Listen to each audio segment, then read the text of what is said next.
So just continuing on there, I had a small interruption. I just, regarding globalism, the demise of the Australian nation by Graham L. Strawn. I'll just read his background just for the sake of this video. Graham Strawn was born in Brisbane in 1941 and educated in Ashgrove State School and the Brisbane Grammar School. He has degrees in science, University of Queensland, and law, University of New South Wales, and was admitted as practising as a barrister. He has worked in the Animal Husbandry Research Officer, a personal/safety and training officer in industry, a production management consultant, practising barrister, and a professional musician. So he had the creative side of him as well. In the course of his work, he's travelled throughout Australia to New Zealand, Pacific Islands, to Southeast Asia, and he now devotes his time to researching and writing books and articles on business, politics and philosophy. I think he's passed away now, but getting back to the free trade subject that I was talking about there, I'll just read some of these highlights. As I say, I don't know how I got this book. I got it about 10 or 15 years ago, and it was a gold mine, and I've never seen it since. So anyway, I don't know why it's not available. And just read these highlights. He's talking about free trade.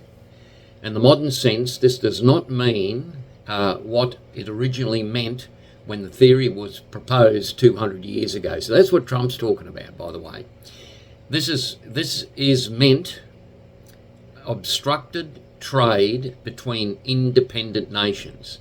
Then it meant obstructed trade between independent nations. It now means unobstructed trade across interdependent nations by transnational corporations and investors. Just read that again. It now means unobstructed trade, no tariffs, no barriers, no tax barriers, and you, the taxpayer, you're the slave to this. Unobstructed trade across interdependent nations by transnational corporations, TNCs, and investors.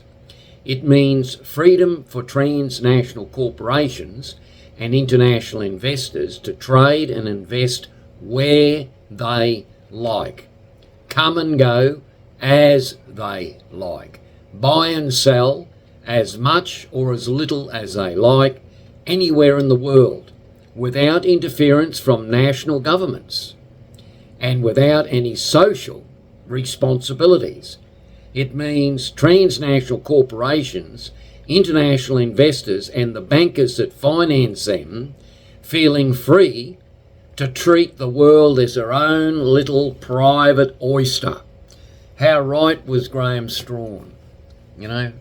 Fantastic. And look, there are other subjects in this book. I mean, I wish it was available publicly, but a lot of these subjects are actually covered by Senator Gerard Rennick.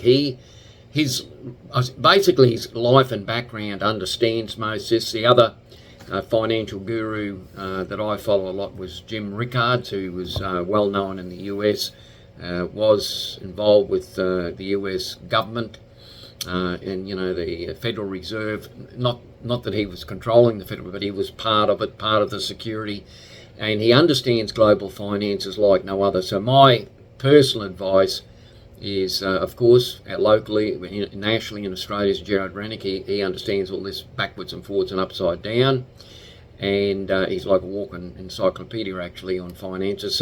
And so is Jim Rickards. Jim Rickards is the only other person that I would say would have the same sort of knowledge as Gerard Rennick has, right?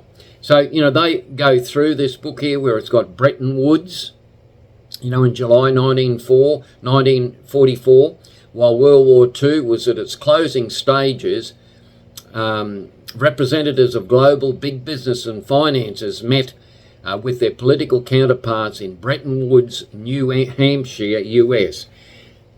Two bodies were established in Bretton Woods, the International Monetary Fund, IMF, and the International Bank for Reconciliation and Development, otherwise known as the World Bank. The World Bank, during 50s and 60s, the World Bank made loans to the third world for approved development projects. Biblically it says, the debtor is a slave to the creditor, right? So this is the ultimate aim of the global banks and all the rest of it, is that the world is their oyster, but you're not in it. You become a debt slave. Just as Senator Rennick said many times in the various meetings that I've had with him, public ones as well, is that, he said, forget about governments trying to control you. He said, the thing that controls you is personal debt. And he's 100% correct. Now, listen to the trickle-down theory. The trickle-down theory is something you'll hear Jim Rickards talk about. Look up Jim Rickards on Google, and whatever Jim Rickards comes out with is spot on. He's brilliant. I think Pat Massetti is a mate of mine, Pat Massetti, the quite famous or infamous sometimes revolutionary type evangelist and finance expert. He often interviews Jim Rickards. Now, the trickle-down theory, this is what your government, who is being paid by these guys, by the way, indirectly, directly, behind the scenes and all this is what they're working on for you. This is your portion of it. To the theory of comparative advantage, economic rationalists added the trickle-down hypothesis. You can imagine what part of the trickle-down part we are, right on the bottom. In accordance with the IMF encouraged large-scale projects, huge dams, airports, universities, power stations, road networks, and so on in third world countries, all paid for through interest-bearing debt. The theory was that the presence of these things would fuel economic growth, and the wealth would trickle down to the masses, alleviating the ever-present threat of poverty and starvation. The forecast growth never, ever eventuated. The projects still stand as cathedrals in the desert, monuments to theoretical economists. So this trickle-down effect is what they've been applying right up till today and talking about it. And I've heard this 1,000 times in the economic conversations throughout the world. And of course, Gerard Rennick could be able to give you a more in-depth insight than I am. Anyway, I can go through different parts of this, but I don't want to bore you with the detail. But what it summarises is simply this. Free trade isn't free trade. Free trade means the multinational corporations who don't pay tax, the global banks who manufacture, listen to Gerard Rennick on this, they manufacture money out of thin air. I remember when Jim Rickards said that, he said they actually print money out of thin air and back it up with bonds or whatever.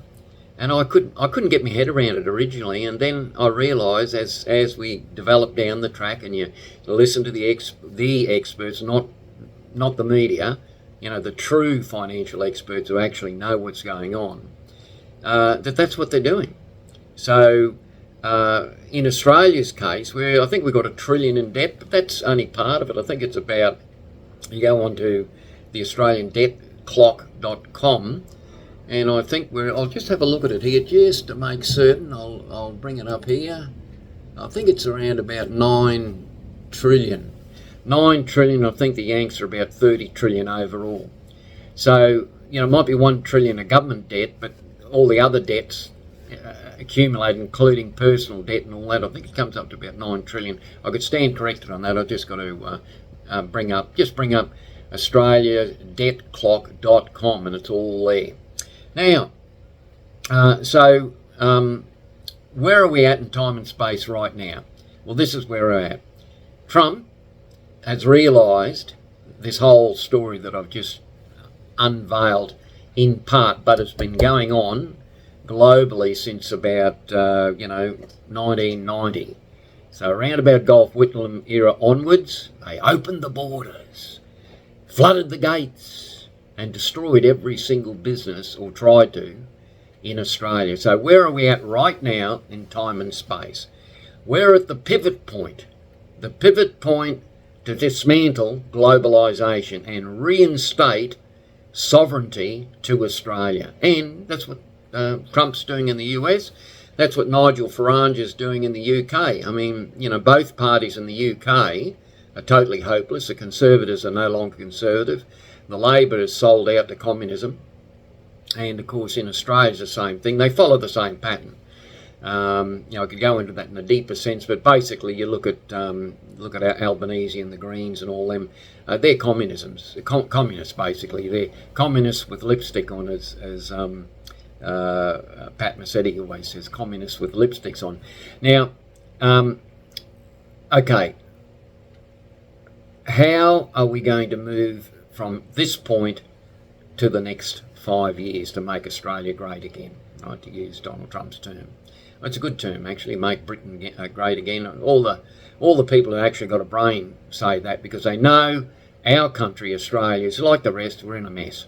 And we're in a mess not because we need to be, it's because it's been by design over the last, since, as I say, 1990, what's that, 30 years or so, and maybe 40 years or so anyway. This is how we turn it around. Number one, you vote back into the Senate Jared Rennick, who knows what he's talking about regarding all this stuff that I've just mentioned. Go onto his website, People First, and read about it. Read about the economic solutions to the problems.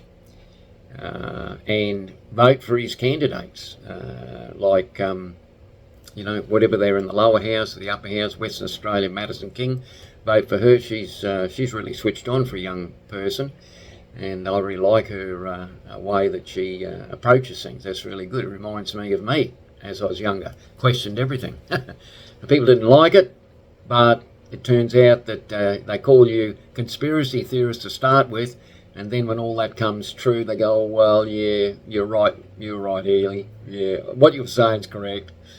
And so, you've basically, as I said, vote for Jared Rennick.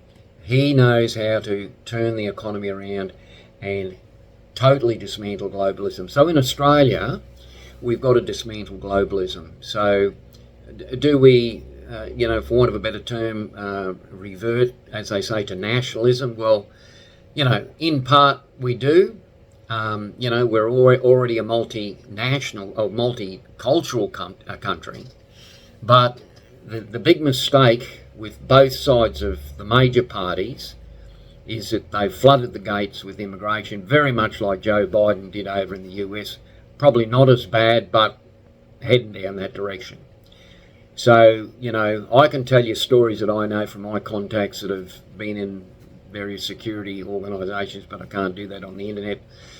So both sides of the government, more so Labor and Greens, have been pro the whole Palestinian thing. They've been anti-Semitic, they've basically opened the door for Middle Eastern, I'm not talking about Middle Eastern citizens in general, but Middle Eastern terrorists, basically, terrorists that have a slanting towards that sort of ideology. They've opened the door for them here in Australia, whereas in the Middle East they won't even touch them.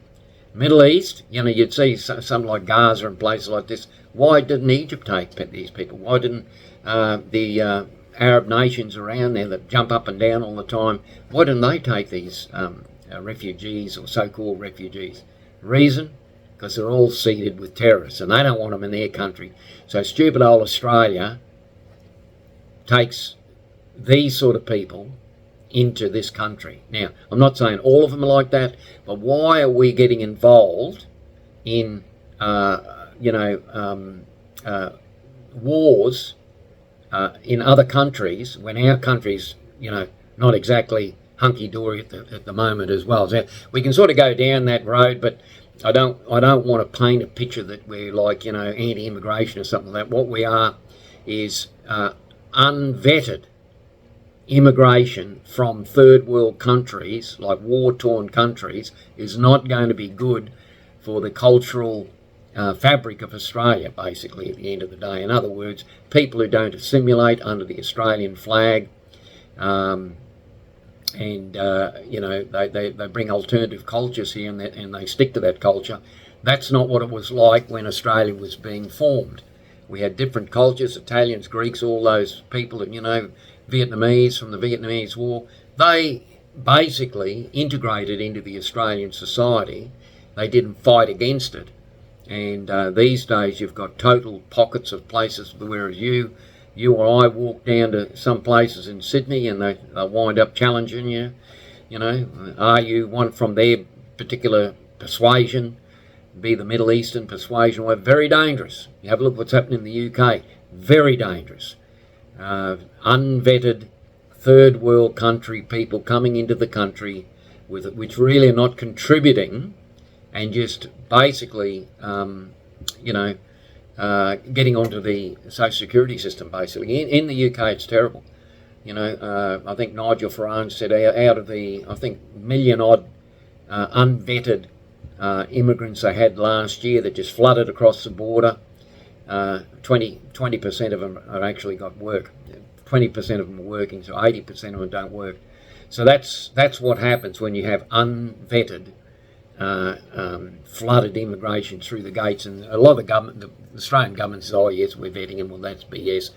They don't vet them at all. I can't say this here, but I know for a fact that they've imported potential terrorists, and they've just allowed them into the country, and then worried about the problem when it happens, which has happened. Look at all the anti-Semitic situations in Australia, and look at when they had the whole Gaza thing happen, where terrorists attacked Israel. Then you had the streets of Brisbane, Sydney and Melbourne flooded with pro-Palestinian flags and stuff. Can you believe it?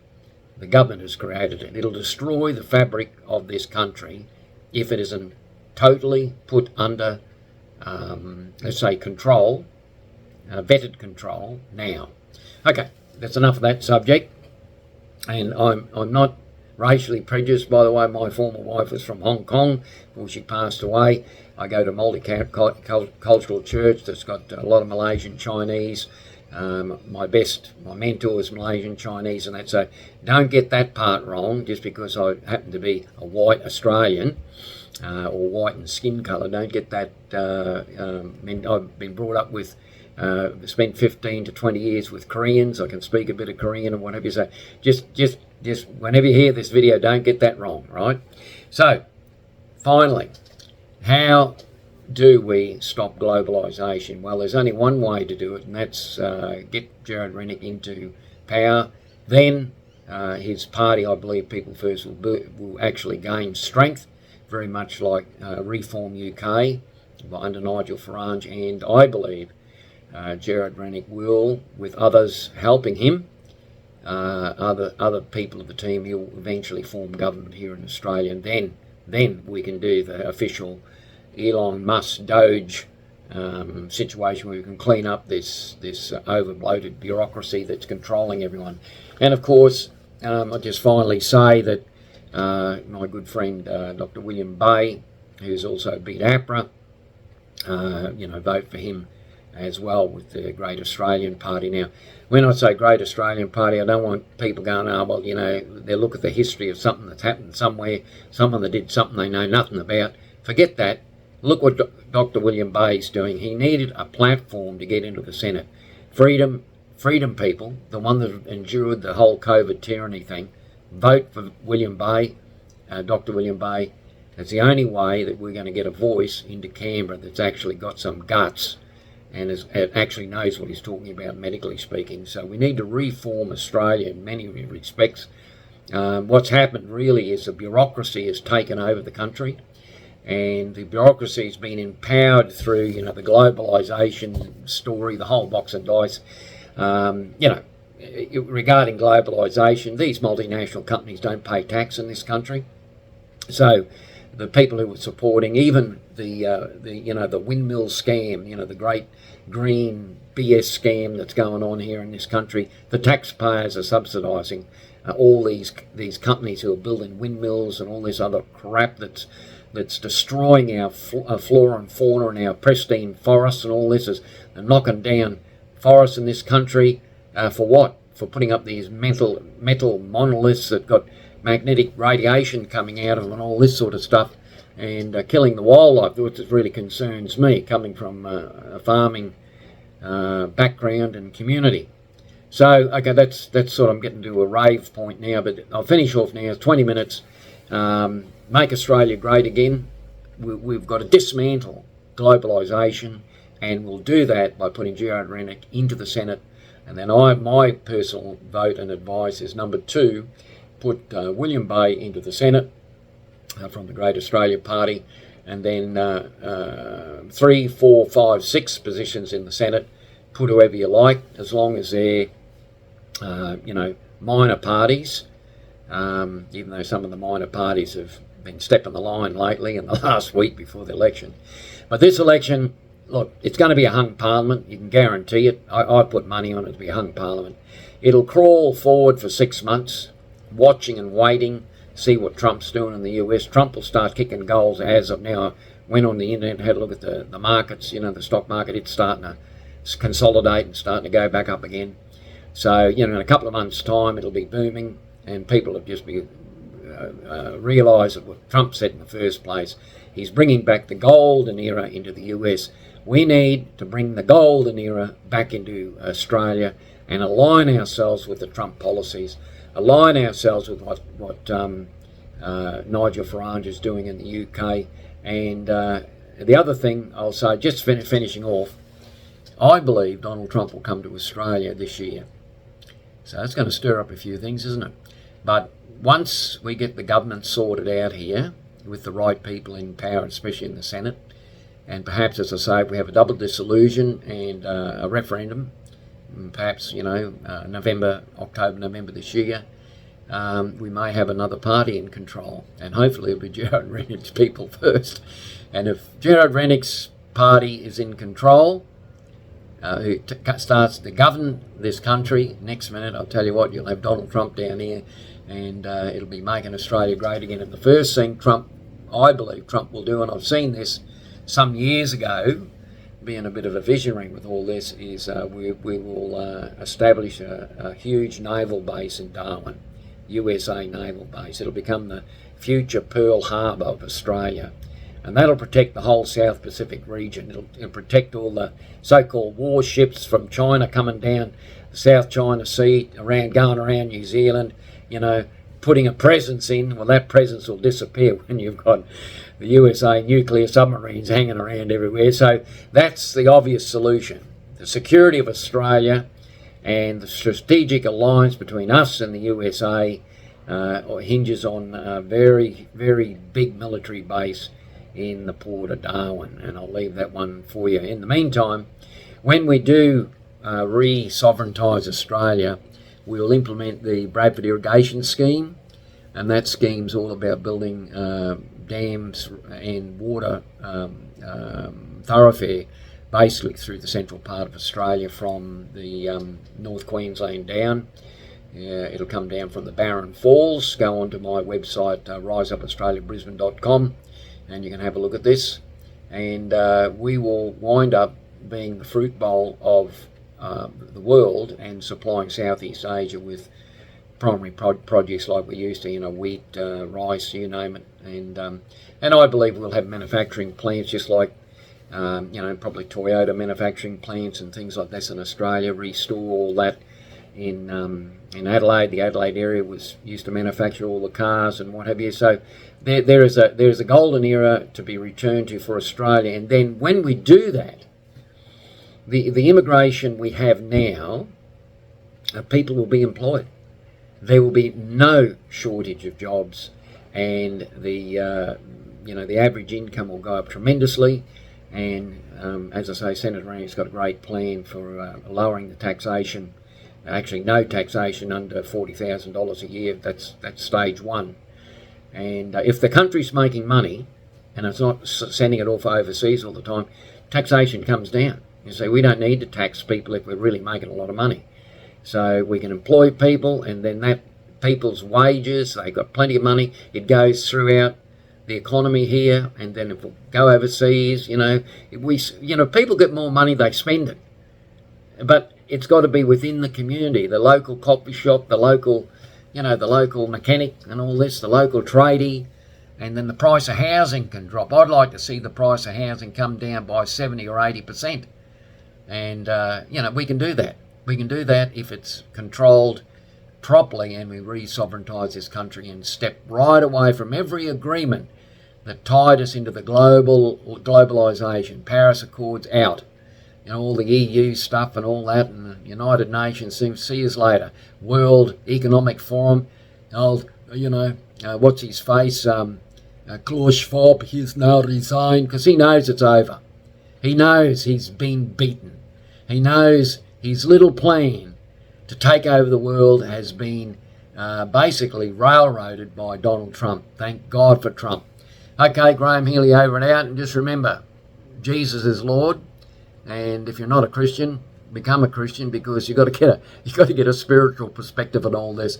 Graham Healy over and out. Rise Up Australia, Healy Report. Thank you very much for listening.